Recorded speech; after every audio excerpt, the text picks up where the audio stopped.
And yeah, thank you all for coming. And also thanks to the UCL Fringe for hosting this event. My name is David. I'm a PhD student at UCLC's, and I will moderate this event today or tonight. We have three amazing speakers. We have Marika Kochiashvili, who is a London-based Georgian queer photographer and sculptor whose work explores sexuality and intimacy through close attention to bodies. We have Georgi Kikonishvili, who is a Georgian queer activist, publicist, music promoter, and co-founder of the creative collective Spectrum, a union of artists, researchers, and publicists which studies the currents of queer sexuality, emotions, politics, and social life. And finally, we have Uta Bekaya, who's a Georgian multimedia artist based in New York and Tbilisi, whose work is a speculative recreation of ancestral rituals restaged for queer utopian future. So we'll have approximately 80 minutes for our discussion about art as an instrument for social political change in Georgia. And then in the remaining time, you, meaning the audience, will have time to have a chance to ask questions. So feel free to drop your questions in the chat box. I don't know what it looks like on your end, but I think you can see a regular chat. So feel free to just drop them there, or you can also just speak on the camera at the end. It's up to you, whatever you prefer, whichever you're more comfortable with. Um, Before we move to Georgia, though, Marika, Georgi, Uta, and I decided that we would like to use this platform to remind you that Israel is killing civilians in Gaza and now also Lebanon as we speak. And we believe that our concern with oppression and domination can't be limited to just one territory. And since the topic of our conversation is art and political change, we would like to invite you to join us and spend a minute or two in silence with this poem by Hannah Nashrabi, which she wrote somewhat hauntingly already in 1988.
All right.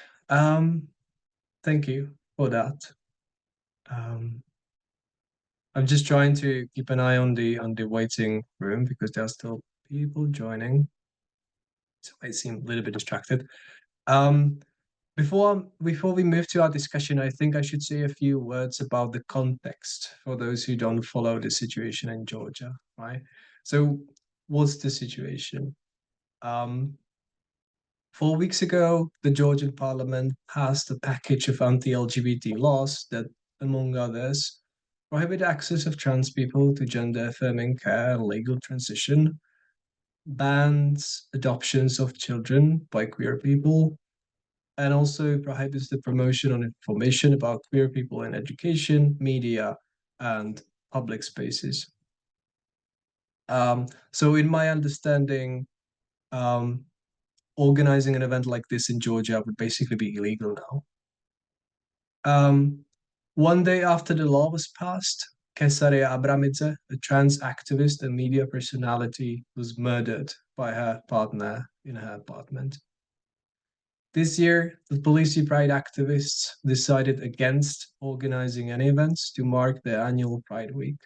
This was following the last year's experience when the police allowed an organized mob to attack the festival. There are also less visible but no less significant issues, such as that queer children are being thrown out by their parents from their homes and face a heightened risk of homelessness. And they also face discrimination in the job market, which is already bad as it is, especially considering the Georgian incomes hardly match the cost of living in the country, and especially in Tbilisi. On top of that, in a way, my social media are full of posts by queer people who are leaving the country and applying for asylum in the West or have been living there for a few years already as refugees. So I think it's not an exaggeration to say that things got pretty bad and fast. There is some hope that the general election, the parliamentary election, which is taking place next week, could reverse some of these changes. But from my perspective, even if Georgia returns to where it was before the Georgian Dream took this ultra-conservative turn 2 or 3 years ago, I'm not sure it will be enough for queers to live a dignified life and secure life in the country. So the question is, how can things be changed? This event is inspired by discussions I had with Uta and many other queers in Georgia about the extent to which it is appropriate to follow the Western strategies of LGBTQI activism in Georgia, such as pride marches, visibility campaigns, and so on and so on. One of the concerns that was usually raised in these discussions was that Georgia has its own history, culture, and politics, and this needs to be recognized, right? We cannot just impose solutions that were applied somewhere else without regard for the local context. So in this conversation, I would like to focus on the role of the local a little bit more, and especially how the local can be used to bring about this positive socio-political change. I will now let finally the speakers introduce themselves and their work, because I realize I've been talking for a few minutes now, and invite them to reflect on the following question, which is, if context makes us who we are, and, quote, if queer is about the self that is at odds with everything around it, end of quote, as Bell Hooks said, how has the experience of being Georgian informed your practice in both good and bad ways? Do you want to go first, Uta?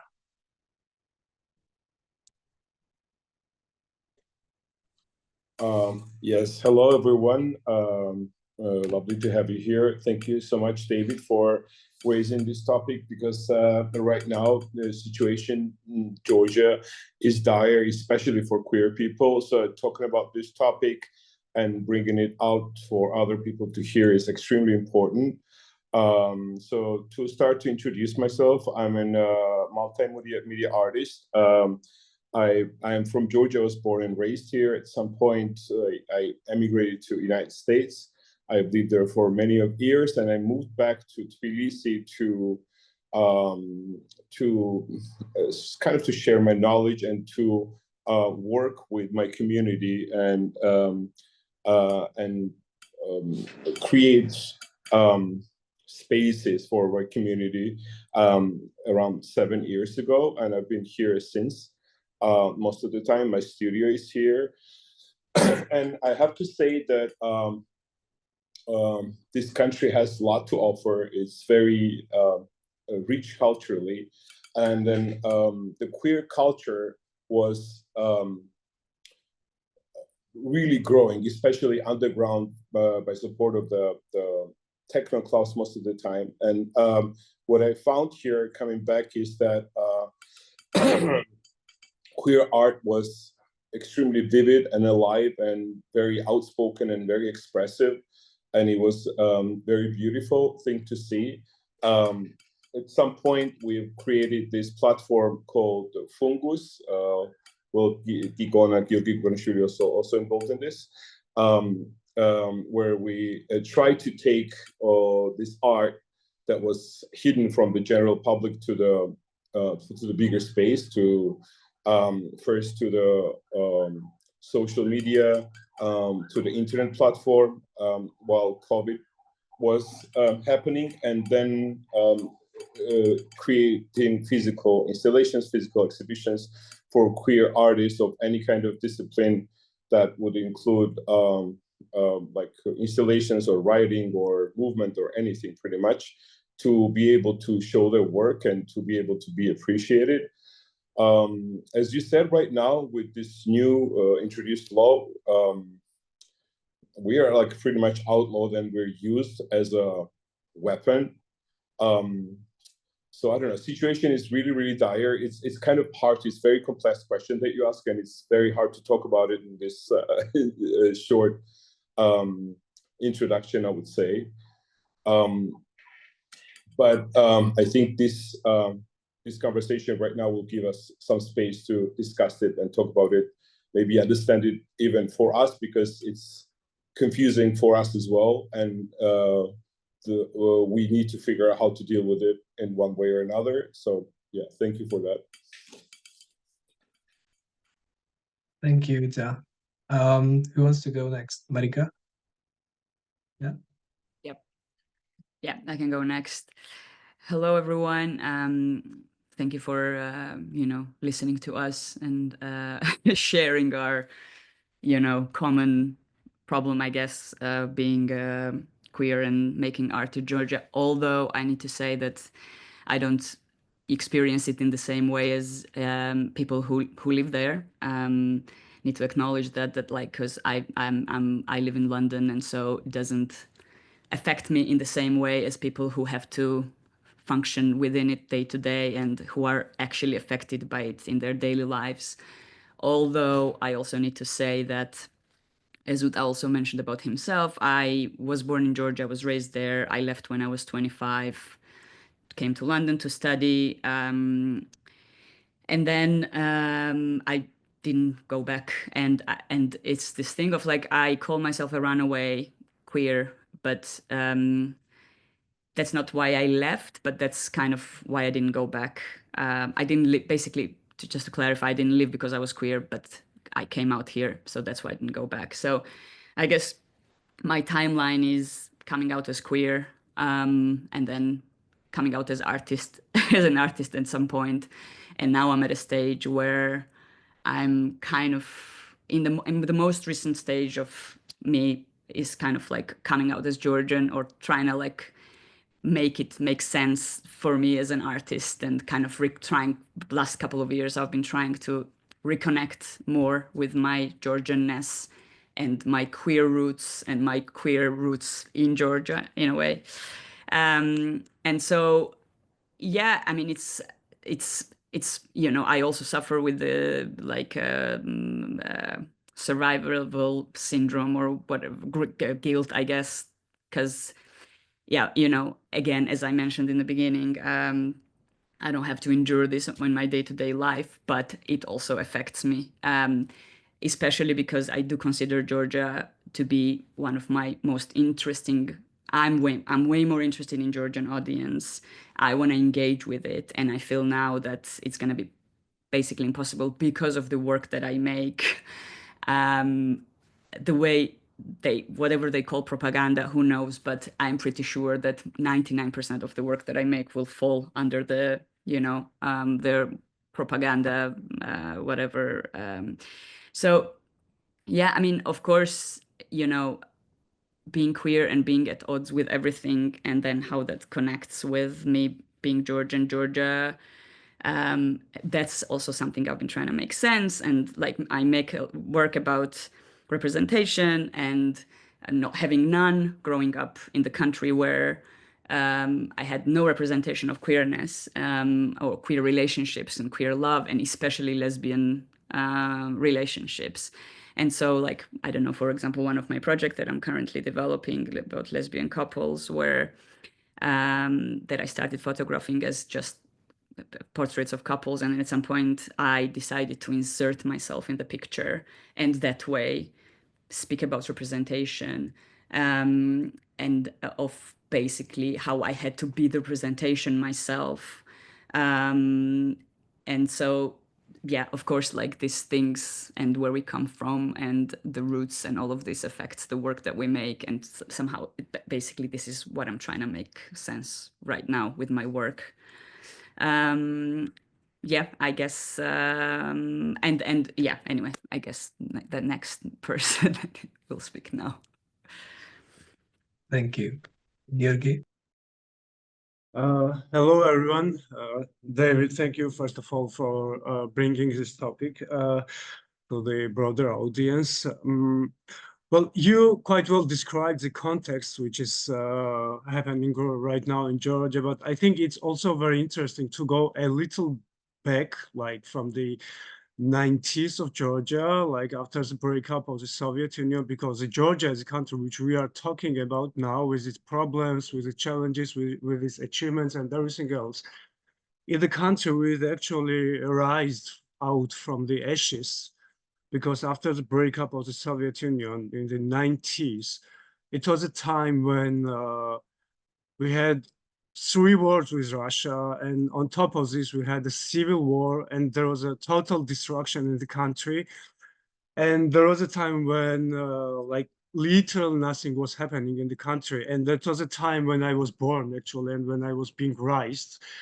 And I remember the times quite well, but I think that like Uta probably will remember the times even better, because at exactly the same time when the country was totally destructed, the new generation came to Georgia. The new generation was born, and exactly the 90s was the time where the new alternative movements and alternative cultural movements was born in Georgia, which was quite the opposite of the cultural context what has been before in Georgia, especially during the Soviet times. So at the same time, these 90s and the following years has been the years of a total destruction, but at the same time, people started to create a totally new culture in the country. So I think that like it was from the beginning of this century then when the society generally, and especially the young generation, the post-Soviet generation, started to kind of self-identify, and also in this way start to generally identify what the kind of society we are and what kind of society we want to be. Like what is the direction which our country wants, we want to see it and go. And that was a time when a lot of new movements, including the queer movement, emerged in Georgia. And the movements, especially which were opposing the very oppressive cultural, political structures, which has been present before. So the beginning of the century was quite a very confrontational times between the new emerging culture and the older culture. And this is the time when the queer movement was born in Georgia. And David, as you mentioned, the Western strategies, which was quite frequently used by us, the queer activists, from the beginning, including the attempts to organize the pride parades and using, even symbolically, the rainbow flags and all the symbols which we have from the Western culture. It actually took some years to realize that using only these methods or symbols or language is not going to work without fully understanding the local context and without trying to find the most common language with the rest of the society. So I think that that was one of the main reasons why we actually started the queer parties at Bassiani Club, which is the underground techno club in Tbilisi. And that was actually the main reason, because we realized that the NGO work or the work with the organizations was not enough to work on this problem. And that's why we thought that bringing it on the dance floor in the clubs would be more profitable for everyone, because the dance and music is a language which everyone understands, and also dance has been a part of a very big part of our culture. And somehow this activism and our work went on to a more artistic, and also at the same time some kind of ritualistic path, because the activism moved on to the dance floor, where people were gathering to listen to music, to dance, to meet with each other, and to share some new experiences with each other. And I think that that was a really right choice to find this more understandable language in communicating with the people. And the next thing which happened, and which also brought a very important change in Georgia, if we're speaking about the queer movement, is that the narrative in Georgia before had been that the homosexuality, the queerness, was drawn by the church or by the political and religious establishment, and something which was brought from the Western countries. But in response to this, with Uta, Marika, and a lot of Georgian queer artists, we started to survey the roots of queerness in our own culture, and the end result of it was the book, which we are all very happy to be created, which was created like 1 or 2 years ago, which is about the history of the Georgian queer arts. And the presentation of this book and bringing this book to the wider public, I think that also quite contributed in bridging this queerness uh, with the local culture, like with the local context, like to show to present it in the most natural way possible. So I think that, yeah, this this past and present is quite well connected with each other, and the situation which is now happening in Georgia is quite troubling, challenging. But honestly, I keep to be more optimistic with the future of Georgia, because the last 30 years, this country, this society has spent a lot of time in, as I mentioned, the self-identifying and creating the new culture, the new vision of our country and of our society. So I think that this will not going to be stopped by one government or one political party or one person or whoever. Thank you so much, Georgi. Um, I think this is really. I think you already opened one really interesting aspect, which which is the kind of the tension between the queerness and the nationality, right? And this tension is not specific to Georgia. You can see it. You can see it in Poland. You can see it in Hungary. You can see it in so many other contexts where queer people are kind of trying to redefine what the nation is about, right? As you said, Marika, to kind of make sense of the Georgianness and kind of connect to it. But at the same time, in Georgia, it seems to be so difficult because the narrative is so dominated by, um, well, first of all, the church, right? It's just so tightly connected to the national, uh, to the image of the nation. So I wonder how has this process been for you on kind of like personal level of kind of kind of making sense and reconnecting with something that very explicitly was kind of framed as not being for you, if you see what I mean. Yeah.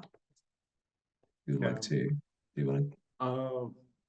Honestly, I never took it as something which was made, which was not framed for me, because no matter where you're from, your body, your mind, your instincts, your sexual or romantic or other desires are there, and you're feeling it right from the very beginning. And um, mm, like personally for me, growing up in the 90s of Georgia, uh, of course it was a challenge, because the first thing which I felt was that, like, if I ever wanted to live my life the way I really felt it, like myself, like, you either really had to leave the country or stay and like do your best to change your surrounding, or maybe like do both of them. So I think that, like, for my occasion, it started on a very personal level, that I understood that, like, if you don't like something in your culture, or if you don't agree on something with your society, or if you want to change something in your society, you have to start it from a very inner circle, like your family, your friends, your own surrounding. Like, if you want to have the acceptance from the for the queer people generally in this society, you have to start it from your inner circle. Because if you can't explain this to your family or to your friends, then how could you explain this to the rest part of the society? So I think that such kind of personal, like, going to the culture, or a general broader society from the very personal and inner circle, and very like small steps. This is what this is how it all started, and this is what really worked from the beginning. So before bringing it to the more like national level, so it was hard, but also it was like a must thing to do, to start from your surrounding, to start the change from your surrounding. Thank you. Marika, do you want to reflect on On your church. reconnection? Church, yeah. Sorry, was that the question, or did I misunderstand it? Because I did think it was about how, if how much church has, you know. Yeah, yeah, and also if you how has it been for you, or how was it this kind of process of reconciliation with something that was, at least in my reading, was framed almost in opposition to queerness, right? I mean, we'll be here for 3 hours, I think, just if I start telling my story. But very briefly, I mean, church for me, what in my life, church had like a huge part. I grew up very religious, and I am very angry. I'm very angry for all the bullshit that was imposed on me by this absolute, like, uneducated, very, very patriarchal, very like backwards looking institution. And so it really, it was definitely something that slowed down my process of reconciling with my sexuality and with my body, and with I think specifically, especially for women, it's really, really hard. Just the amount of shame that's like imposed on you is like takes you, I don't know, years and years to really shave it off somehow. So no, church definitely has, and it does reflect quite a bit in my work, in my sculptural work, in my photographs as well. But I also think I just had like a period when I had to do that, and like put my anger out in some sort of way, with my art. But I think I'm kind of past that now in a way.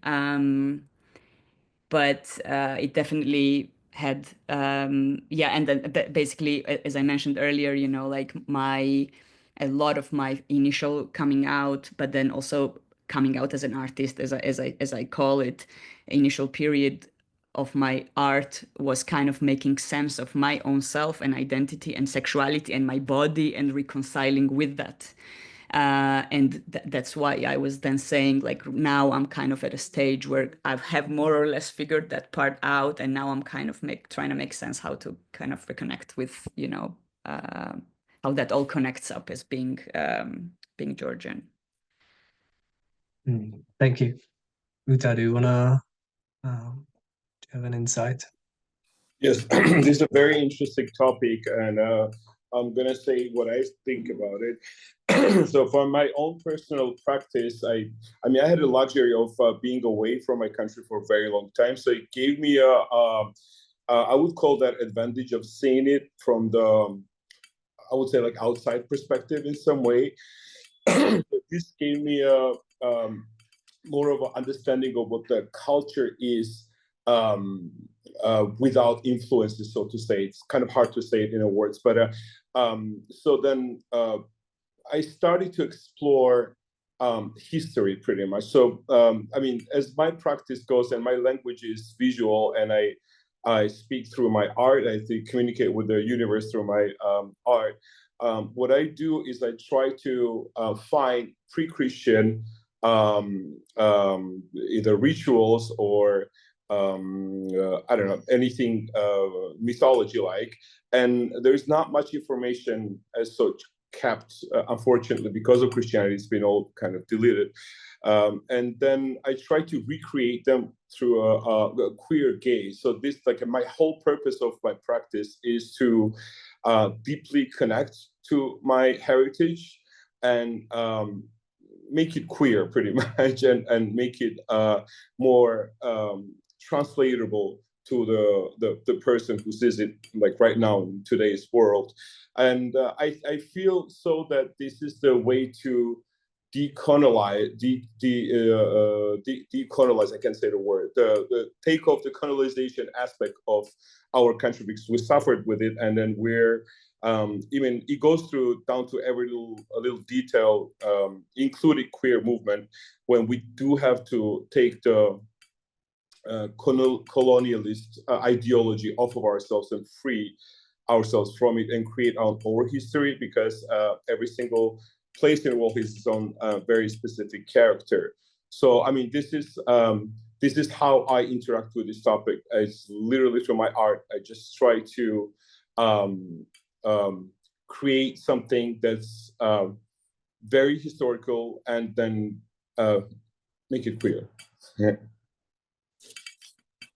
Okay, thank you very much.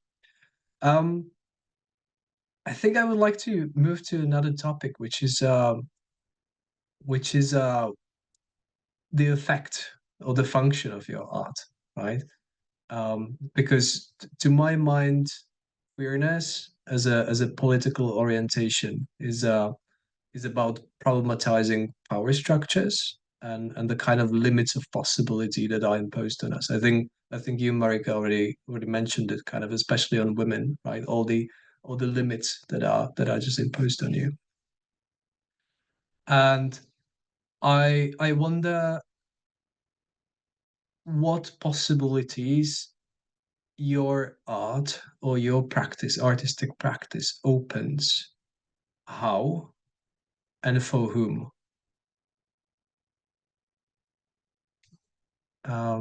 Do you want to go first, Micah? Do I want to go first?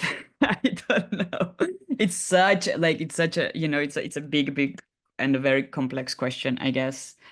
What Uta was saying earlier resonated with me also, in terms of, you know, being a visual artist. For me, basically, one of my big parts of my work is about sex and desire. And I think my art practice gave me the language to express these things that I couldn't put into words. Because I think, again, I grew up in a culture where I was deprived of some language of certain, like especially speaking about sex and desire. And so I had to somehow look through it, through my work, through my art, and express it with my work. And I feel like, yeah,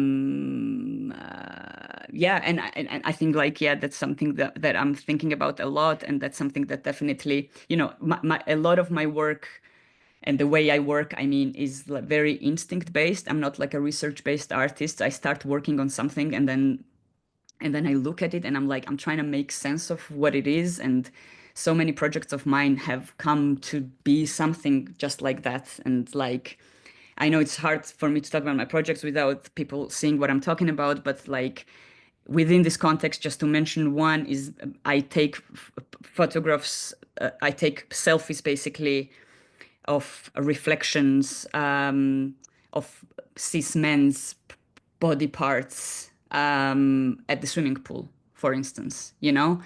And I just I just love how basically simply because, you know, I'm a lesbian. I started I was going to the swimming pool. It was 2020, horrible time, as we all remember. And I realized I just see these people, I like people who catch my eye are men, you know, and like their bodies and this entitlement that they carry within them, like the whole of their the whole of their body, like body language, everything is about that. And it is really, really fascinating to see this and to observe this. And I honestly, like at some point I realized that like no woman catches my eye, you know? And then like it really just happened by accident that I was taking selfies trying to capture things, and then through the reflection in my goggle, I started seeing these body parts. And so like I was like, oh my God, let's make a thing out of it. And now I have like thousands and thousands and thousands of pictures foldered and like editing and re-editing, and like, you know, I hopefully at some point I'm gonna publish it as a book. But I think like this subversion of the gaze and, you know, doing something that has treating men and objectifying them and like sexualizing them in a way that has for centuries been done to women is very interesting for me, you know, especially for a lesbian woman. And I know I will be challenged for this, but I don't care. Like, I don't care. Yes, I objectify them, and it's a joyful experience. But I'm myself in the picture also. Like you can see the way they are eventually cropped. You can see part of my eye, so I'm present in there myself. So I feel that somehow balances it out also. Um, and I feel like it's also this thing of like ambiguity that it creates, where like, do you want them? Do you hate them? Are you angry at them?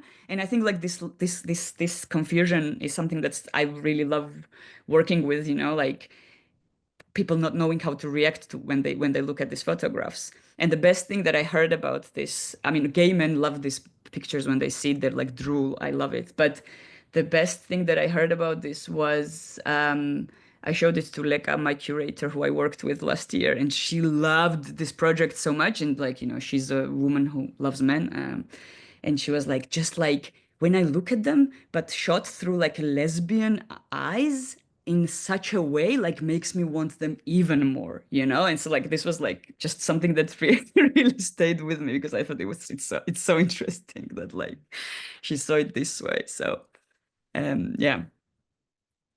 I've seen a few of those pictures, and I loved, I guess, the contrast between, as you say, the very confident body and kind of your skeptical expression. Like Yeah. I felt like you were not completely sold. Um, So someone mm, asked me this question, and honestly, like if I do it on purpose, and honestly, I have no idea what I look like. If you saw uncropped versions of these photos, horrible, like triple chin, like an endless chin, like because like I'm only focusing on what's happening in my goggle, and trust me, it's really hard to like capture that one thing that's only in your goggle. So my eye, what my eye does, I have absolutely no control over or idea, or that's not what I look at basically. So it's all just, you know, it's not staged. My eye is not directed and staged. It's as it is. all right, thank you. Um, Uta, do you wanna share your view on what possibilities your art creates? How and for whom? Yeah, I mean, for me, what I create is safe spaces for queer people, for younger queer people. With my art, I know that's what happens when I do that. I create place where queerness could be celebrated and joyful, and I think that's very important, especially in places like Georgia right now. Just gonna keep it very short, but I think this is the most important aspect of my language, I would say. Yeah. Yeah, thank you. And Georgi? Well, as I mentioned, I think that the biggest part of my practice of what I do is that to really find the language in which you can communicate with the rest of the society, and not only with the rest of the society, but the community first of all, of course. So I think that finding these languages through the music, dance, or other artistic approaches are the most important part of it. And especially also the big part of my practice is to bridge the Georgia's own cultural heritage and history to the present one, and with this to create the future future visions. Like just to give you an example of, as I mentioned, the queer parties which started at Bassiani as an alternative to the activism which we had been doing before. The name symbolism which we choose for this party, I think, was really important because when we were when we were thinking for the name of the party, uh, the idea came to name it after the traditional Georgian folk dance, which is called chorumi. And this chorumi dance, it's a very ritualistic and the music which is played for this dance, it's a very like repetitive rhythms, which is quite hypnotizing your mind. And the storyline of the whole dance is that the dancers come on stage, they move on very synchronized moves, like side by side with each other. And then they start to observe the surrounding area. And then they start the war, the imaginative war. And then they win this war. And then they, in the circle, they perform the dance of victory.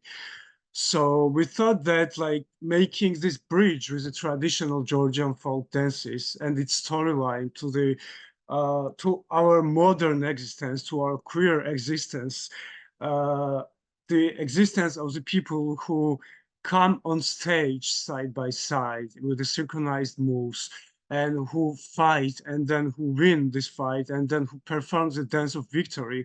We thought that that would be just the perfect symbolization of the fight which we are fighting right now. So bridging this traditional and the as the church says, the non-traditional ways of life and culture is the most remarkable thing which I do with my with the like-minded people, and which also is like exciting to think of how easily these things can be connected with each other, and in fact how these things are already connected with each other. It's not something which we create, which you just find this connection, and then you bring it to the broader audience, which is quite exciting for me.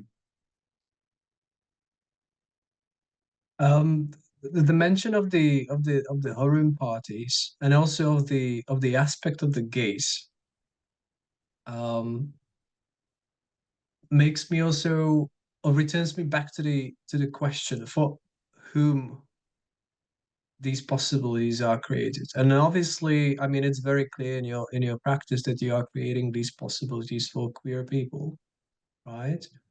Yeah. But I also wonder, and this is why I brought up Harum, because Harum as a queer party always had a certain number of straight cishet people, right? Yeah. And I Yeah. wonder, if allowing them to gaze on queers in the party was meant as a opening a possibility for them. Exactly. Exactly. And the generally the door policy of the party was that it never was a exclusively queer party, because the idea of creating this and starting this party was actually to create a space where the queer people, first of all, of course, would meet with each other, and also they could bring their friends, and they could bring the people who are not necessarily queers but are part of the society.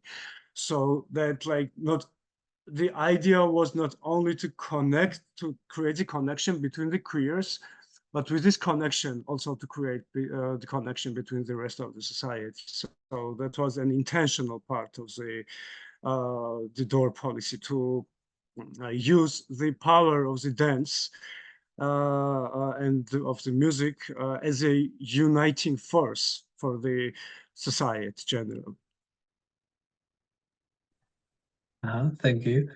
What about you, Uta and Marika? Do you try to communicate with kind of, I don't want to say non-queer people. I would maybe rather say queer people or people who are not queer yet. Uh, Well, That's I a very good would say, definition. I would say this, as I said before, the spaces I create with my installations do reflect queer joy or queer pain. And then people who get to experience it, they're any kind of people. So it's kind of sharing my queerness upon them, which is in some way brings out a possibility of broader understanding or like feeling what the queerness actually means in this country here. So yes. And for me, I really hope that it is for people who are not queer yet. Yeah, my whole idea is convert as many people into queerness as possible. I don't know. I really hope that it is reaching. It is reaching for the audience that it's meant to. That it's meant to. And I think this is partly also why I am way more trying to connect with Georgians. I mean, we need to be seen. I don't really know how that's going to happen anymore in this country, but for us to be able to make change and access those people, we need to be seen. And it seems like this is being taken away from us, and we might have to go underground, but like we will rise from there and resist and fight, you know. I think what something I often think about is the queer children, because you know, some of us ran away, some of us, I don't know, Gigona stayed and created and changed and like fought for it, but because he had the support, I guess, that he needed from his family, I ran away, and I'm trying to make some sort of change from here. But not everyone has the privilege to run away, or not everyone is the family is in the family that gives them the support they need to. So my really big concern, and like my real, especially in this time right now, is the queer kids who only thing that they are currently exposed to is hatred and how much they are hated. You know, this is only thing that they see. And I feel like creating, and I think that does it beautifully with the work that he creates, and with the queer joy, as he calls it, beautifully. And hopefully it reaches them quite a bit. My work is maybe a little bit more, what's the word, PG rated or something for younger adults, but I don't know, like when I had an exhibition in Georgia this year, and like I was really happy that my young nieces were there and they got to see it and reflect and like share their feedback with me. So yeah, I think yeah, I don't know, you know, creating it for people who want to see it. Yeah, thank you. You already started talking about the current events, so let's maybe move to what is happening now, right? So what we've seen in the past few years And as I already mentioned in the introduction, is kind of an increasing and intensifying use. I think it's both of political queerphobia as a kind of strategy for distracting people from the problems they have in the country, such as poverty, environmental degradation, and kind of other structural problems that the government doesn't really do much to address, right? And so they construct these artificial crises around family, nation, and tradition, and these anti-LGBT laws that were just passed, I think, are a really good example of that. So first of all, I wonder how this intensifying attack on queer people is affecting you. So you already started talking about it, Marika. Um, and second of all, how can art be used to counter this, the kind of the strategy of political queerphobia? And I especially wonder, I'm aware this is already a third question, but choose whichever you like. Um, are there also opportunities in kind of the mismatch between what the government offers, which is the queerphobia, and what people need, which is kind of the end of the poverty and precarity and all these things? Do you want to go first, Georg, this time? Um, yeah. Well, it's rightful mentioned that all this queerphobia was artificially planted, and I think that in this the government and also the religious establishment, the church, I mean, they follow the very classic and already very banal rule of divide and rule, um, which means that like they were creating this artificial conflicts within the groups of the society, like queer people and the rest of the society, and then so they put a lot of hatred, they create this conflict, and then they go in this conflict as a kind of like mediator with their police forces and with all of their forces, like but like by keeping these groups of the societies confronting with each other, it's their most banal and classic, as I mentioned, way of maintaining their power over the society. I think that the Russian propaganda actually played also a very huge role in this, especially in the last 10, 15 years, or maybe even more, because the language which they use, the conservatives, the religious, the political groups who are using the homophobia as a political instrument, the language which they use is directly copied and pasted from the Russian propagandist narratives. And but like I think that at some point it was really working, and it was working on a very big part of the society. It was working on a like grandparents, like grandmas and grandfathers, and like a very big part of the society. But as the years passed, I think that this narrative became quite marginalized already, especially this year. The government, they took the LGBT topic generally as one of the main topics for their pre-election campaign. And big part of their campaign is now built on the danger which is coming from the Western and queer agenda, as they say it, and they draw the image of themselves as the ones who will save the country, who will save the families, who will save the children from this agenda.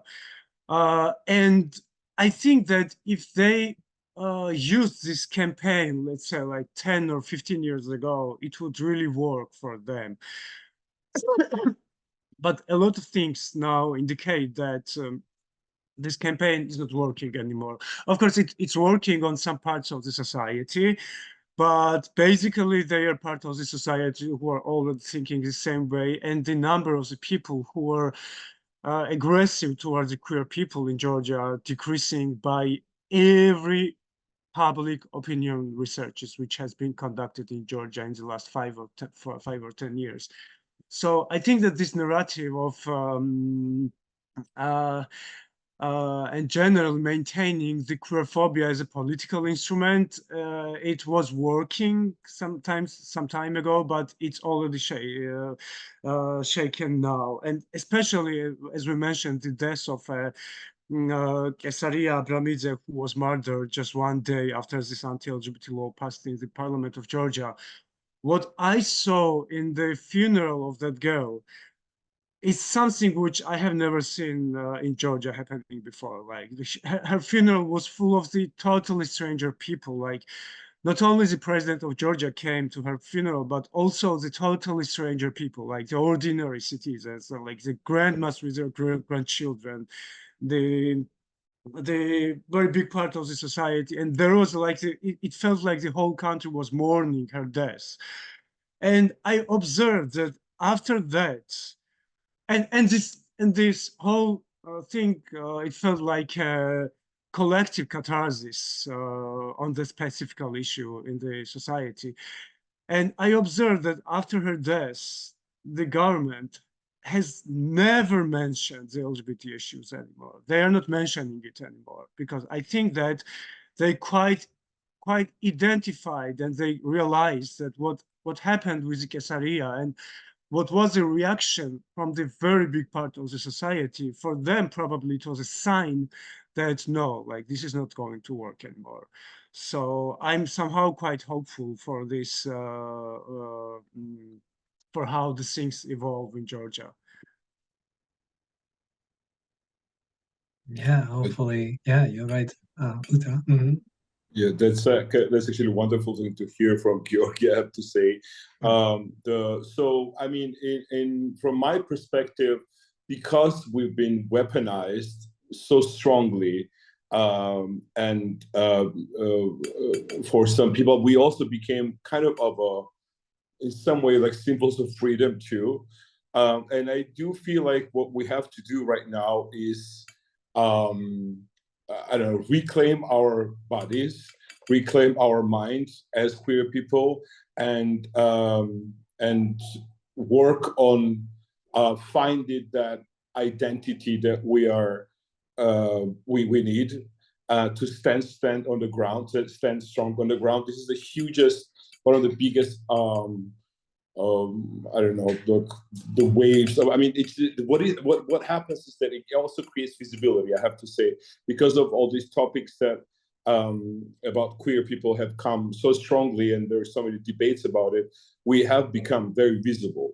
So that's one thing that I guess we can use for our advantage, and we can stand strong. We shouldn't be silenced. We cannot be silenced anymore.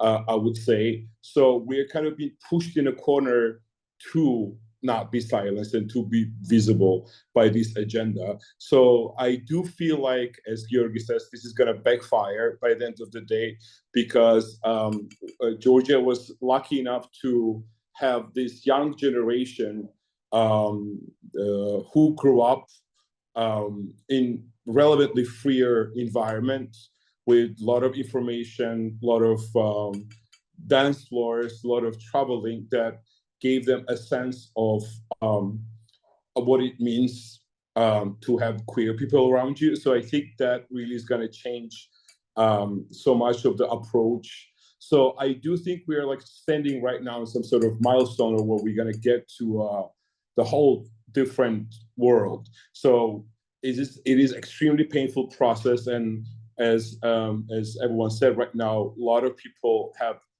suffered and died, and the worst consequences right now is what's happening is that the country is getting drained from extremely talented queer, especially young people who do not feel safe, and they choose to leave, go abroad, and use their talents there. So that's just that's the biggest issue that's happening right now.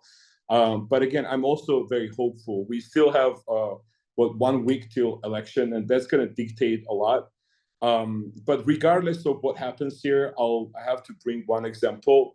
I don't know if you know, and I'm sure you do, who is Sergo Parajanov, who was a queer man creating extremely original I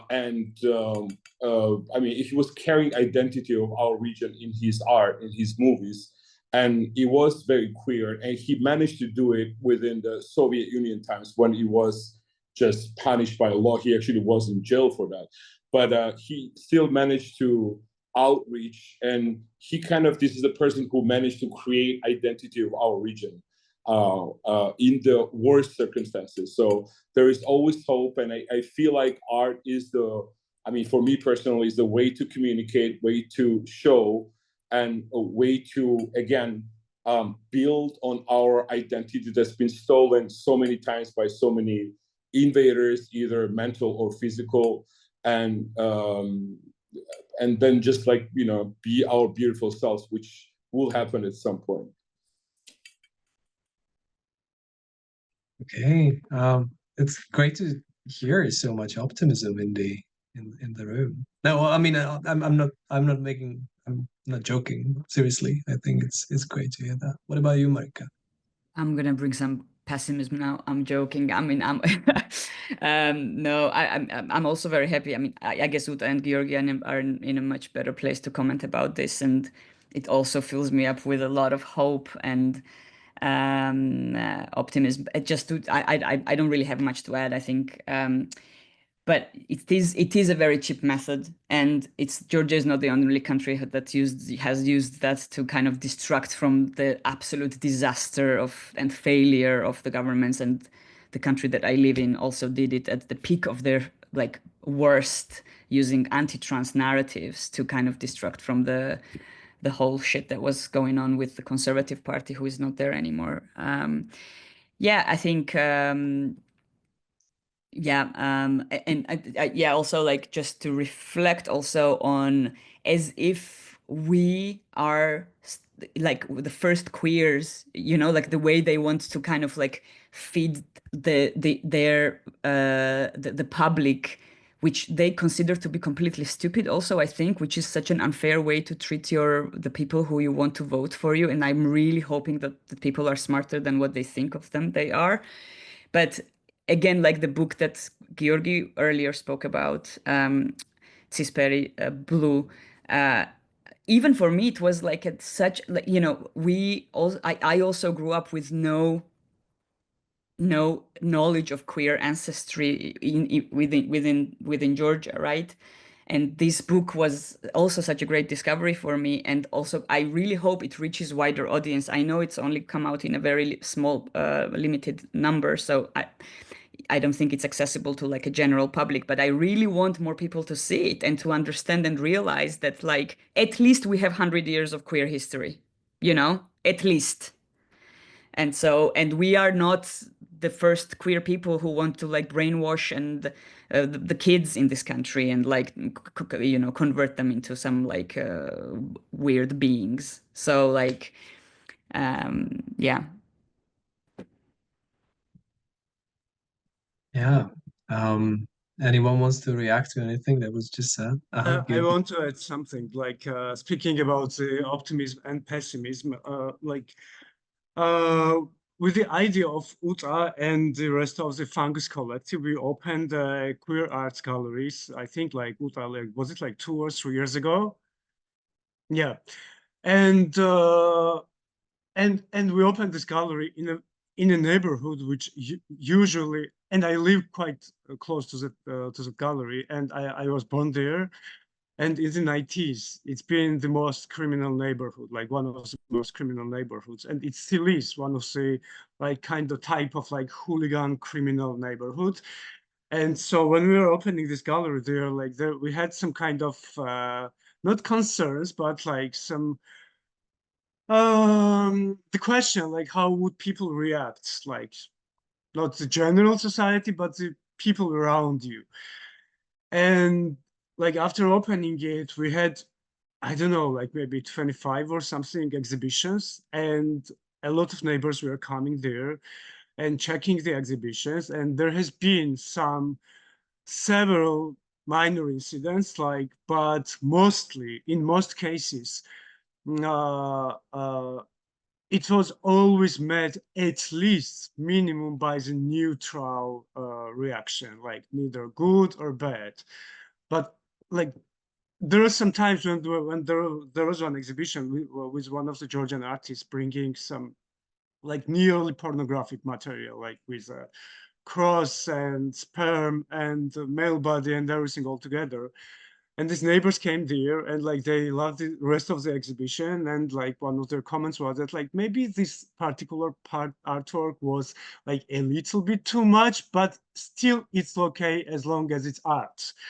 So I just, with that comment, I just realized that like as long as it was art, they were like less aggressive because probably they realized that the artist can have this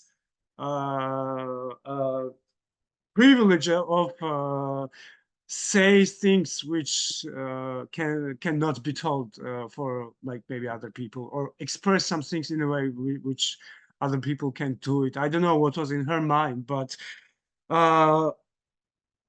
what really was exciting me was that like imagining opening a queer arts gallery in the center of Tbilisi in one of the most criminal neighborhoods, even 5 or 10 years ago would be just unimaginable thing to do. And like we did it, and like we had like 25 or something exhibitions, and now the all other galleries are full of the queer artists making the exhibitions. And so that is the sign of optimism. This is what gives me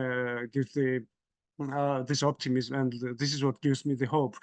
It's not the situation which we are existing right now, but when I look at the things in a historical process, like how its dynamic goes and how it evolves, this is what gives me the hope. Actually, of course, like there will never be a time when we'll be like fully pleased or fully like happy, or like there will never be a time when things will be perfect, not only in Georgia but like anywhere in the world. But when I look in the dynamics of the process, and as long as the process goes in a direction, and as long as the process evolves, and as long as you see the society changing and you have this clear signs of the cultural transformation, I think this is enough to be hopeful for the future, of course, because nothing is going to be perfect like in the future too, like in no time.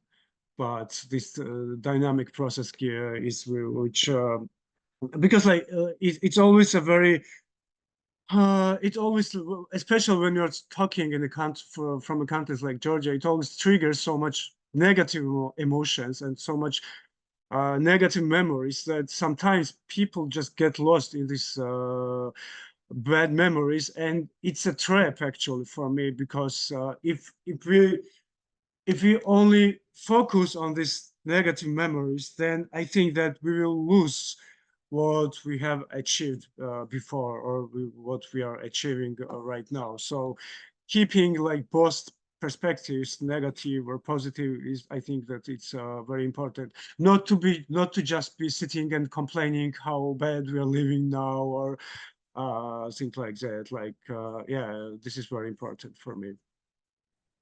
Thank you. I think you're absolutely right. I think in the introduction I omitted all the achievements, right? And there are many achievements. I mean, if I start with Vashlovani Street, which is the first gay street in South Caucasus, or the whole Caucasus, which is a great achievement, right? It wasn't there 5 years ago, right? Or there was Success Bar, but it wasn't to this extent. There are not one, but many LGBTQI organizations providing services to people. There are so many, there is so much queer culture. There is, your gallery, queer parties. So I think you're absolutely right that the achievements should not be omitted, right? And it happened also very fast, right? Less than it took less than 10 years, right? Yeah.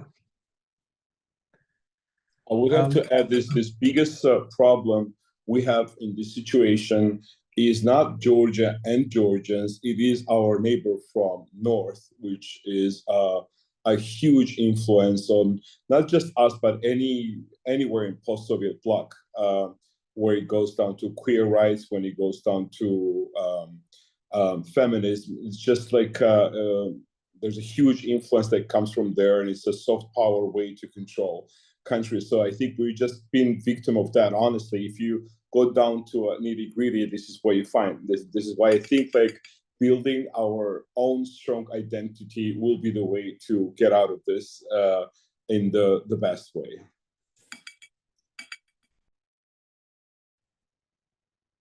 Yeah, so it's like this anti-LGBT law which was now adopted in Georgia. It's just like it's a direct copy paste from the Russian from the Russian law. So it's somehow like really painful to see that like for years, for decades, you're trying to build something, and then there is this country which always comes and destroys whatever you build, or at least interrupts your building, or like intervenes in a way to slow down your movement or stop it totally or destroy it totally. But the good thing like really is that like it's whatever they do in order to stop Georgia or other countries from changing, whatever they do, it's in the end it's still not working. Like they're only tool to stop these countries from changing in the actual war, the actual weapons. Actually, that's why they use it, because they can't use the other instruments anymore. So they go with it like direct force, the weapons, the bombs. That's the only way they can try to change something for their good. Thank you. I would like to, in a minute, I would like to open the floor for the Q&A with the audience. But before that, I have a final question, which is how can people from outside Georgia support the queer struggle in the country, and maybe on their next visit to the country, because Georgia is a popular tourist destination. What do you think people can do? I would say definitely spread the word as much as possible. I think the information is extremely important, and then more of it that gets out, more support that we get. So this is the most important part. When you come to Georgia, do visit queer establishments and support them, because more people go there, more stronger they stand on their feet. I mean, I think that's it for now. Right now, the rest of it is kind of our job to do, honestly, for right now at least. And yeah. Marika, you wanted to say something? I think they have to tell me how can I support it from as an outsider. I would probably just say don't come and exploit it in some weird way that then leaves queer people exposed and unsafe, and then leave and travel the world with your amazing work you've done about Georgian queer people. I don't know, controversial. Um, yeah, I guess what Tuta said, and I guess Georgi has more to say, and I have more to hear. Thank you. I think I will continue what Uta said, actually, because spreading the word, and also like for years, the image of Georgia from abroad, let's say, it's been all about the wine, the food, the folklore, the traditional parts of our culture, which we really love. But like there is so much more happening in Georgia right now, like besides that traditional part, because like the new tradition is being created in Georgia right now. So I think that like getting to know and getting to closer with the most recent contemporary Georgian queer arts and culture, and then spreading the word about it, and like diving into Georgia through that channel would be the really good way to too general to appreciate the Georgia, I think so. Yeah, because like if you know to get to know to a country, it's always one of the best ways to get to know what is happening right now, right here. So that would be a really good way of it, I think. Go to Clara Bar for sure. That's like top of the list thing to do if you want to support and do something for. I would say, just say again, as Georgi said, it's the very important is to take the culture outside. So then it's stronger, stands on its feet. Let's say. All right. Thank you very much. I would like to open the floor to questions from the audience now. Feel free to drop them in the chat or just raise your hand. You can speak on camera if you want. Do you?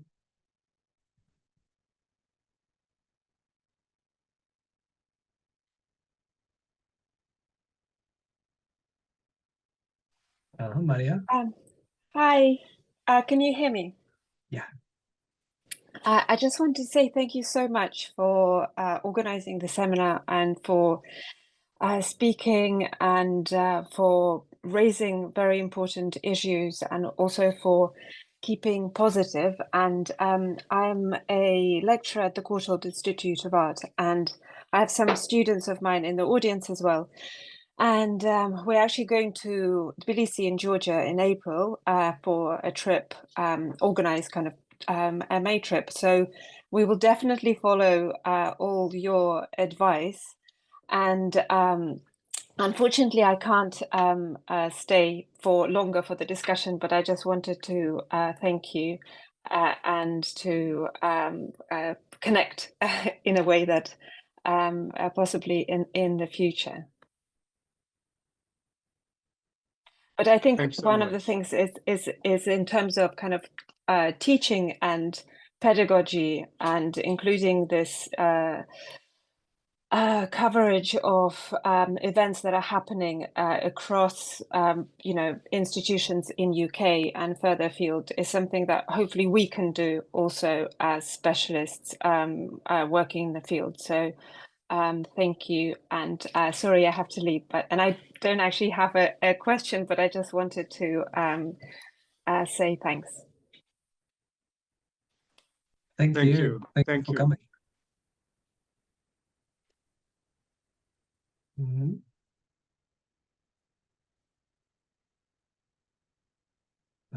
Don't be shy or I will ask more questions. Hi, I do have a question. Yeah. I hope you can hear me. So first of all, again, thank you, David, for so much for organizing. And thank you, the speakers, for talking about this like really important topic. And so my question is, Georgi, you mentioned that Horum was founded to kind of have a different way of advocacy other than what NGOs were doing. And so my question is, how do you guys envision maybe solidarity and advocacy with NGOs, like queer NGOs outside of Georgia, let's say, whether it's in Europe or maybe generally in the wider like post-communist region, because I know, yeah, even in places like Poland or Hungary, the kind of Western imposition of some queer values is also a problem. Yeah, and thank you again. Yeah, you're welcome. I think that there is quite a strong connection between the NGOs of Georgian queer NGOs and the rest of the, especially the neighborhood countries. Now, personally, I have not been part of that NGO work for quite a long time already, but as long as I know, the Equality Movement, the Tbilisi Pride, and all other organizations, they have a very strong connection. They are like part of the wider network. What can I say that also from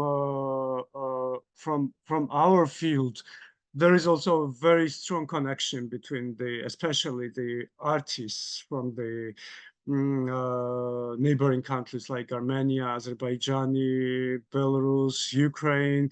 There has been like a lot of festivals and international gatherings happening in Tbilisi, which unites a lot of artists and collectives from the, let's say, the post-Soviet countries. And yeah, there is, and I think that this is one of the most wonderful things which could happen, because it's and this, yeah, and then like a lot of people even come to live here in Georgia, in Tbilisi, and yeah, this connection is and like our activities also is quite well aimed to creating and widening this network, especially from the neighboring countries. Even if it's NGO work or artistic collectives or the parties or whatever, we are all very well connected. I think one of the organizations, I think it was Femida, organized this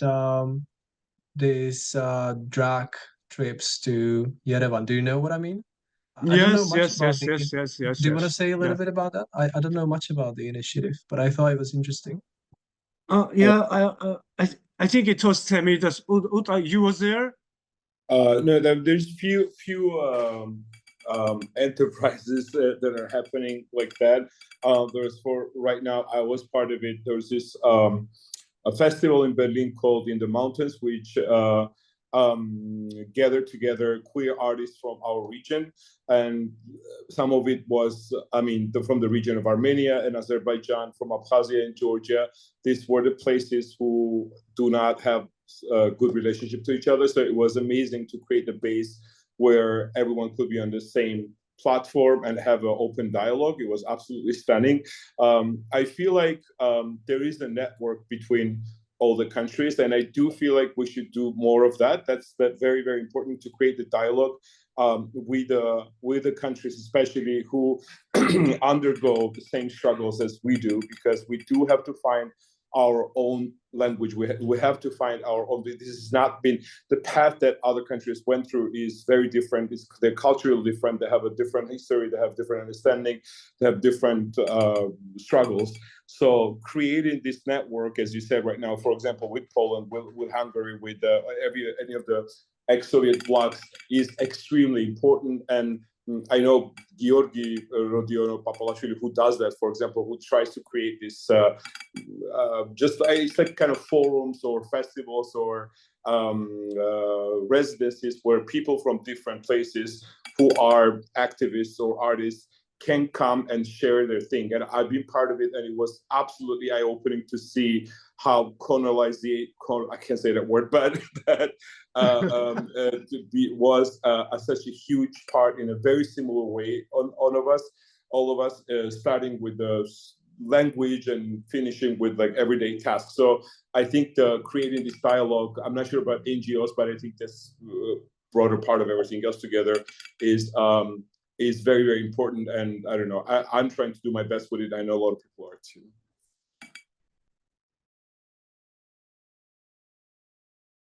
Do you want to add anything, Marika?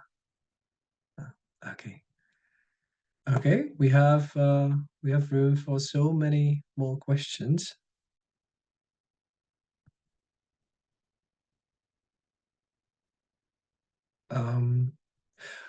While we wait, I actually want to ask something connected to this, which is which is kind of the fact that Georgian queer community kind of fully embraced this Western framework of reference in terms of identities and even the word queer. I wonder if you, maybe Georgi, as a part of the research for the book, if you also did research into kind of the local the meanings and identities or terms that existed before this transfer of the framework kind of happened, or whether it still survives, maybe. I mean, Tisperi would be one such then yeah. Yeah, I want to start it exactly with that, because the name of the book itself, it comes from the it's a Georgian term, but like it's so it's Peri, it means blue, the sky blue to be more precise, and but it also has some kind of like a Georgian Soviet roots, the word itself. I think that if we want to go deeper into the roots of queerness in the Georgian culture, I think that like Kinto culture is more like authentic part of that, right? Yeah, probably we could start from there. But like also like when we were talking today, I was thinking that like all these concepts of queerness or sex and sexuality, the names and the labels which we use to describe a particular state of being.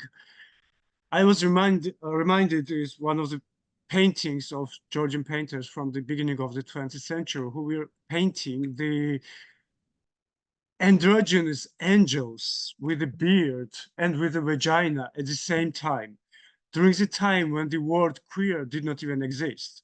So they did not necessarily needed to have some like special word for it, but the thing is that the feeling of it, like that the sexuality or the perception of a person's mind and body could go so wide and so mixed that this existed since time began, of course. So what I so that's why I think that like whatever we call it, the queer or cisgender or sometimes I get even really critical toward these labels actually, because like sometimes I even get confused because like every day we wake up and like there is an LGBTQI and then another letter is being added in every day or in every week, you know, and sometimes things get like really complicated. But I understand that people, we just have this need of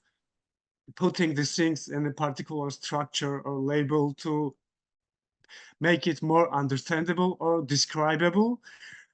But yeah, I think that why why I really love this concept of queerness is that it makes things actually more easier, like without it brings things on more wider perspective without much restrictions. So maybe we could just stick around there. I mean, talking about the language, right, from my understanding. Yeah. So, I mean, we as a community, I mean, we've been repressed, not just in Georgia, but everywhere. This language has started to create generally, well, like 1 century, probably not more than that. So it's just like relevantly newer. So again, I think, as I said, like so many times right now, finding the identity through the queerness is at its most important. I think this is what's gonna take us off of a target of being weaponized from one culture to another culture, and as a target or idea of something that's not necessarily from here, that's been like pushed upon from the outside. So this is this is we talked about this book already so many times, but the book that we all worked on, I feel like we did this huge thing, and I feel like it accomplished the biggest thing for being just part of it, because this is gonna create that language for future generations to build upon, which didn't exist before. So I think what's happening right now is we are in some way writing the history and creating this language, creating this dialogue, creating existence pretty much, where we would have to be acknowledged in the future. And each one of us is trying to put this little stone in that big wall that has to be built up, again, for the fundament, actually, for future generations to be able to explore and to create a language and to be able to analyze and see what the struggles were before. And again, I think it's just like it's relevant. I mean, it's a new language. It's a new language for everyone, not just for Georgia. So right now we're undergoing this kind of construction side thing, I think, and it's very important to try to find our own identity and try to not use so much influences, as you said, right now that come from the elsewhere, to be able to exist and to be able to coexist with the culture that's here. Because tradition is a very big word and it could really be anything. It doesn't necessarily mean something specific by the end of the day. And I think what I can add about the language and non-existence of it, other than lacking words, and I think that's why probably some of us resort to making art to make sense of what we want to communicate. Something I have been looking into and I'm starting to work on, and I mean, I'm kind of at the research stage of it all, is to basically the Georgian language, sex language, is very male and it's very kind of dick-oriented. It's very macho. And for me personally, it's very interesting to discover or maybe rediscover this language through woman's perspective. What I'm finding, basically, I'm very interested in like what women's language is to express sexual pleasure and desire in Georgian, because what I'm finding is that very often we are either we either use male terminology, for example, like jerk off instead of saying touching yourself, because there is no such word as like touch yourself in Georgian, or we use English. We either use like male analogy or we use English. We end up again in the same way using. But the thing is, like, it's also for me. Again, I mentioned it also before, but being deprived of this language and like my sexuality started basically in London. So my sexuality is very much English and in English language. But right now I'm very interested to discover and rediscover this language with other Georgian women. What is their language? How do they communicate their desire? I have zero idea. I can't even imagine how they express their desire to their men or to their women, to each other, because I don't know if this language exists. I personally struggle to express myself with Georgian women, like I don't know how to talk to them in my mother tongue. So like I have to use these English phrases, which is kind of crazy. But yeah, I mean it's very interesting, the language side of things, for sure. I have to add something, Marika. This is a very important topic that you just brought up, which is, I think it deserves another Yes. full discussion. But one thing about Georgian language that we have, which has nothing to do with that, but it's very important to say that actually it is a non-binary language. We do not have gender in the language. Yeah. It doesn't exist. There is no female or male. Everything is non-binary, pretty much. So this is something very interesting that we should build our Yes. research upon in some way. Oh, that's for sure. Absolutely. We were cool before, it was cool. We did it then, but I really appreciate Georgian language for that, actually. All right. Any questions in the room? Hand up. Claudia. Mm-hmm. Hi. So our question was artistic modalities which exist sort of between and outside of language. Do you think that they're more resistant to modes of oppression? And if so, how does this sort of relate to the specific Georgian context? Is there something inherent about sort of being a Georgian artist from Georgia that makes your artistic modalities different from, say, a member of the Georgian diaspora who grew up abroad? Thanks.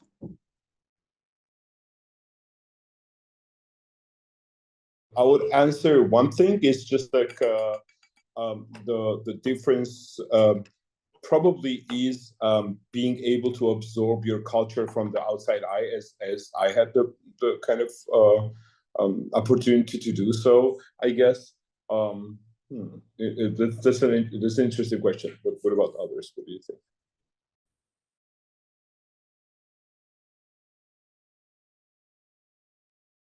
What was the question exactly? I'm really sorry. I kind of missed the point. I can't hear you, Uta or Claudia. Yeah, no worries. Sorry, our connection's quite bad, so I'll try speaking close to the camera. So artistic modalities which exist sort of in this heterotopia, a space between languages and also a space apart from languages. Do you think that those art forms are more resistant to forms of oppression, which are inherently created by laws which exist within the field of language? Sorry, I guess it's sort of quite a technical and semi-philosophical question, but thanks. Yeah, and very complex. I don't really know how to answer this question. Uta might do, or Georgi, or we can bounce off of each other, but Is my understanding of the question, I'm also struggling a little bit because I'm not an artist. Is the question whether the language itself constrains the art and whether people who grew up in diaspora without the language are somehow freer, different? Is that what you're asking? Yeah, exactly.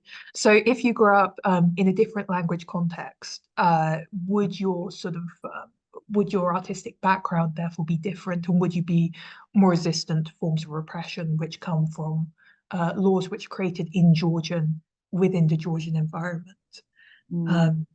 I'm not expressing myself very well, but no, you absolutely are. I think I'm trying to kind of understand exactly what you mean. I think it's hard for me to answer this question because I'm not fully, like, I was 25 when I left, so I didn't necessarily grow up in a, completely outside. Like, I spent most of my adult life in the country. I think what I'm specifically interested in, which is what I'm generally interested in as an artist, is sex and desire, and in this very specific case, how do we express ourselves in Georgian as women specifically? And again, yeah, I don't know if that at all answers your question. I'm really sorry.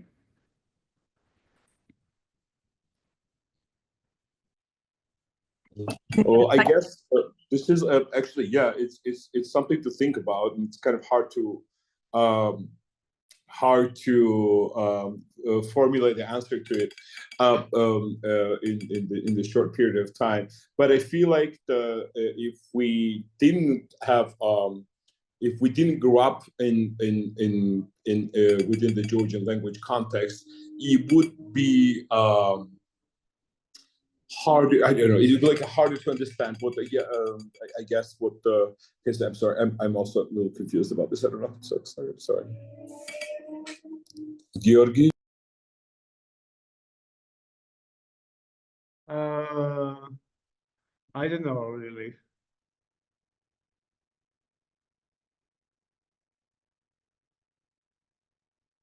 no, that's okay. Sorry, it happens. I blame the lateness of the day. I guess sort of what we were trying to get at was if your sort of worldview, your nomos is determined by the language environment in which you grow up, and art, or at least sort of most sort of visual forms of art, are sort of exist in a space beyond language. What's the relationship between the two? And what makes, other than you all being from a Georgian background, what makes your art inherently Georgian? And therefore, what makes your art more resistant to forms of repression which exist within a Georgian language context? But it's quite sort of a bitty question, and I'm sorry to have confused you all. But I've appreciated all of your answers.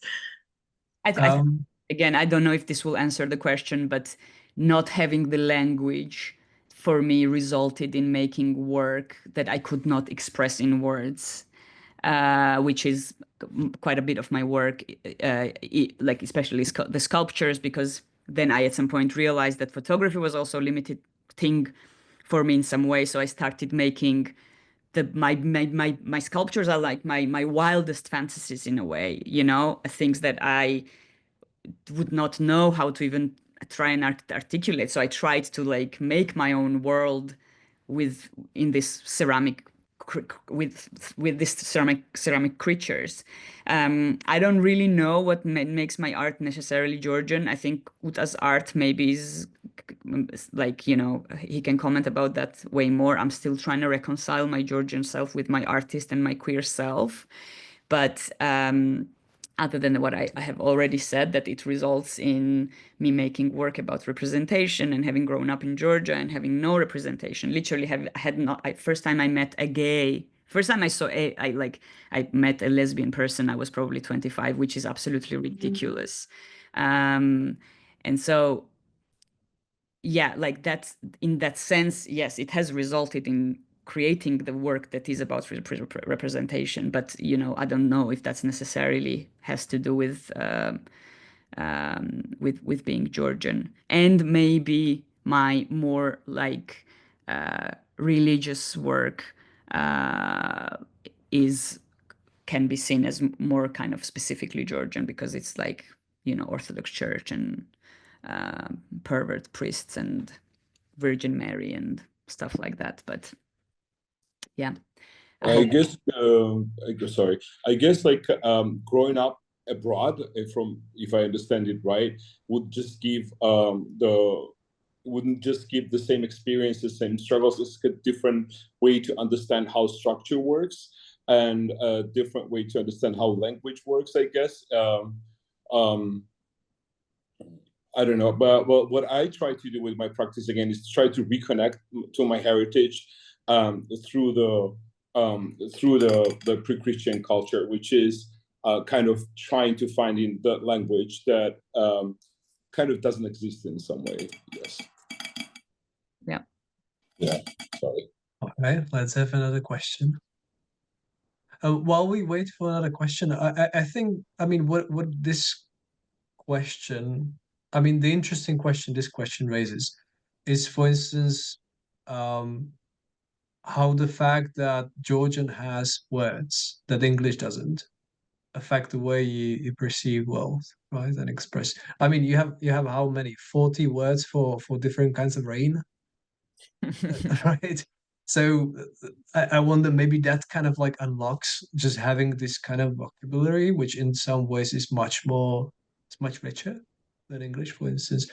That maybe, but that's difficult to assess when you don't have the other experience, right? When you don't know what it is like to live without the language. But this might be the case for anyone who kind of lives in diaspora, but I, for instance, noticed that me in my mother tongue, I'm much more vulnerable in a way, because English feels almost like a barrier, right? That kind of separates you from feelings. Yeah. Okay. We have something in the chat. Thank you from Mihal. Okay, we still have about 10 minutes, so we still have a room for a question or two. If anyone is interested to know something.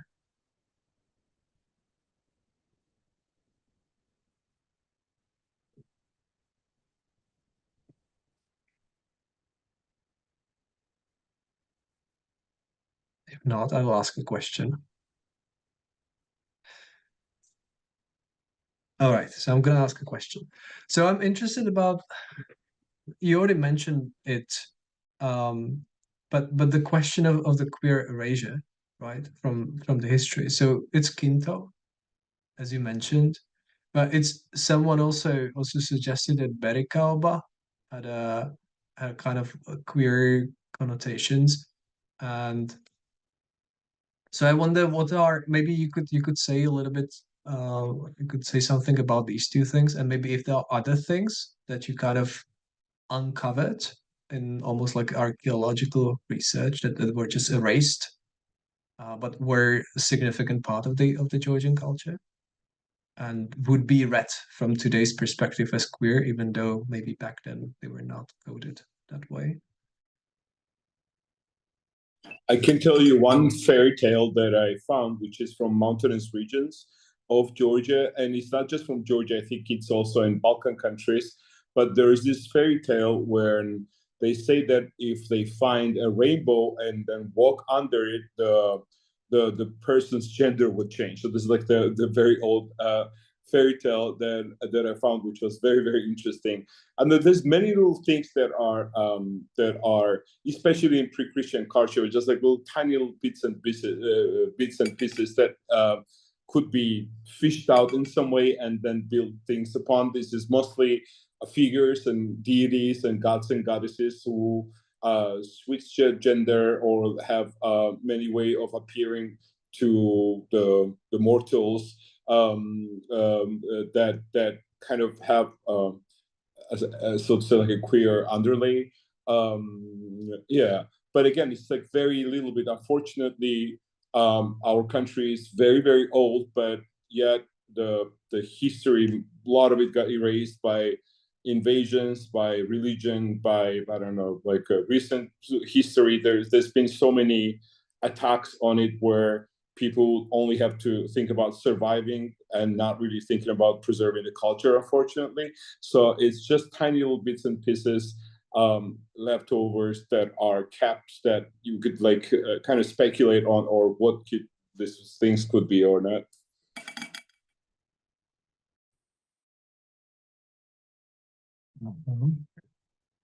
Does maybe someone want to explain what happened to Kintauri and Quinto, what it was and what has become of it? Because I think that illustrates the process well, no? Don't you think, the queer erasure in the country?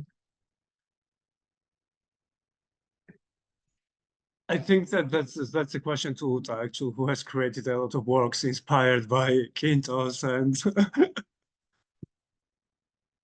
It's a Quintauris, well, Quintos, they used to be called a group of people who are queer men who dressed very specific way, and they were considered as entertainers. They would call them on the parties, and they would entertain people with singing and dancing, and they were considered as separate caste, I guess. They lived together, and they threw parties all the time. That was the idea, was that this were party people who would bring out the entertainment, so to say. And it's in some ways very degrading. And I, for example, kind of embodied that in some way. Like I did this more. One of my first works when I moved back was that I dressed myself up as one of those guys, as a quinto, and I did this traditional dance, which is like it's actually very beautiful and very expressive.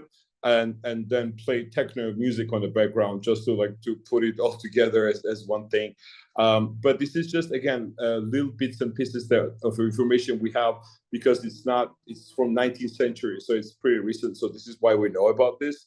There's like poetries written by them, which are pretty gay actually, and there's songs that everyone sings even now, which are pretty queer. So this is just something that we know, and we try to reclaim that as our, even the Tbilisi Pride, which is one of the organizations, uses the image of Quinto, which is a traditional dancer, as their logo. So yeah, it's all around everywhere. Yeah. Do we know if there is like a female equivalent? As far as I know, and I have spoken because I was at some point thinking to do it I'm a horrible dancer, but I was really interested to do a dance performance, a Georgian dance performance specifically, and to queer the fuck out of it, because I find Georgian dance, as beautiful as it is and as many people adore it, it's so masculine, it's so male, and like women are these beautiful beings on stage that act almost like an accessory to men's, like this testosterone, like exerting, powerful, like like it's amazing thing to observe, but absolutely amazing performance. But it really angers me that women are only this like beautiful, like weightless beings on stage, as if like they can't do more than that, which is bullshit. They can. So I was like, fuck it, I'm just gonna dance this dance in the queerest way possible. And then I met up with Natia, I forgot her last name, who is a choreographer in Georgia. Chikwaiza, you mean? Yeah, exactly. Yeah. I still have this idea in my head, and maybe I would at some point find like the courage to actually dance this dance, and I want to work with her on this. And we discussed this, and she did mention quintos. We were talking like about queerness in Georgian dance, because it doesn't, because at the moment Sociopolitical, which are this Georgian dance company, they try to somehow do something about it, as if still not enough, in my opinion. Still, there is not like, and the moment you see women a little bit doing like adding some masculinity to women's movements, it's just absolutely stunning and beautiful. It's just so much more interesting, you know? So we spoke about it, and she did mention quintos, and she did say that she has looked into it, and that doesn't seem to be like like lesbian, let's say, history in Georgian dance that much. Maybe there was one person, maybe, but she wasn't really sure. She like, it needs a lot of archival research, I guess, and time and dedication to see that. But I wonder if Uta has found. Well, there's this dance called Samaya, which is performed by 3 women. Yeah. And these 3 women kind of use their own bodies to create some sort of, I would say, like spiritual mandala, so to say, or like forms and shapes, which looks extremely queer for me. So I would, if I was there, I would take it and queer the shit out of it. So that's, I mean, this is what we do. We just reclaim everything, because again, they're trying to erase us. That's as simple as that. Yeah, absolutely. All right. Thank you very much. I think it's time to wrap it up. It's especially late in Tbilisi. So thank you so much to you, speakers, for spending the time talking about your experience and about your perspective. I also thank you to the audience for coming and being interested and staying with us for these 2 hours. And yeah, hopefully see you on another occasion. Thank you so much. Thank you, everyone. Thank you so much. Thank you, and hopefully to see you in better circumstances in Georgia. On the dance floor.